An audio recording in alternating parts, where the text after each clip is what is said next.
सोनम वांगचुक के मामले में इस वक्त हम सुप्रीम कोर्ट में हैं, जहां सुप्रीम कोर्ट में जोधपुर प्रशासन और लद्दाख एडमिनिस्ट्रेशन ने अपनी तरफ से हलफनामा दायर कर दिया है। इस वक्त उनकी पत्नी जो पूरे मामले पर सुप्रीम कोर्ट का दरवाज़ा खटखटाए हुए हैं, गीतांजलि जी वो हमारे साथ हैं। मैम, लगातार हम देख रहे हैं पूरा मामला आप उठा रही हैं, आज क्या रहा?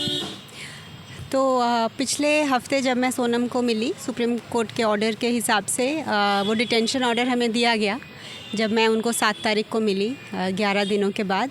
लेकिन जब मैं उनको 11 को मिली और जब उन्होंने कहा कि वो ये जो उन्होंने पॉइंट्स लिखे हैं अगेंस्ट द डिटेंशन ऑर्डर, वो हम मेरे साथ शेयर करना चाहते थे, लेकिन वहाँ पर अथॉरिटीज़ ने वो शेयर नहीं करने दिया। तो आज हमने ये एक एफिडेविट दिया था कि जो उनका वॉइस है, जिसके लिए उनको लीगल वेटिंग चाहिए, तो वो हमें दिए जाएं।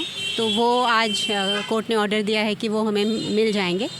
और सेकेंडली अमेंड करना है हमको अभी ये पेटिशन, क्योंकि अभी जब ये पिटिशन फाइल हुआ था तब हमारे पास डिटेंशन के ग्राउंड्स नहीं थे, अब हैं।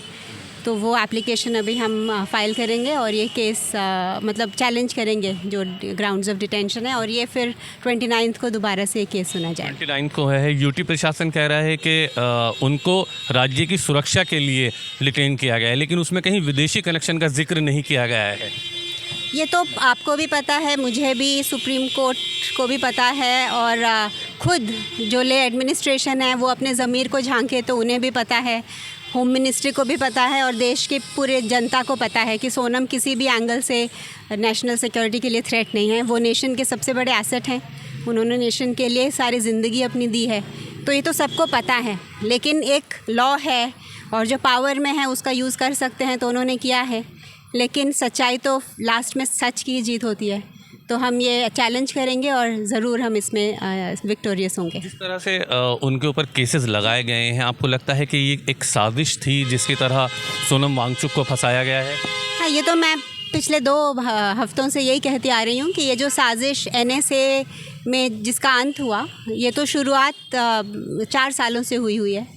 जब पहले हमारी FCRA की एप्लीकेशन को नहीं रजिस्टर किया, फिर हमारे UGC के एप्लीकेशन को नहीं किया, फिर लैंड जो उनकी गलती है कि लीज़ नहीं साइन किया क्योंकि लीज़ पॉलिसी नहीं है, उसको वापस लिया, फिर CBI को भेजा, फिर IT को समन किया, ये सब किया। और जब कुछ नहीं उसमें निकला, जब उन्होंने देखा कि हम सही हैं हर चीज़ में, तो ये एक लॉ लगा दिया, क्योंकि इसका कोई बेसिस नहीं है, इसको आप बिना किसी कारण के आप किसी पे भी लगा सकते हो।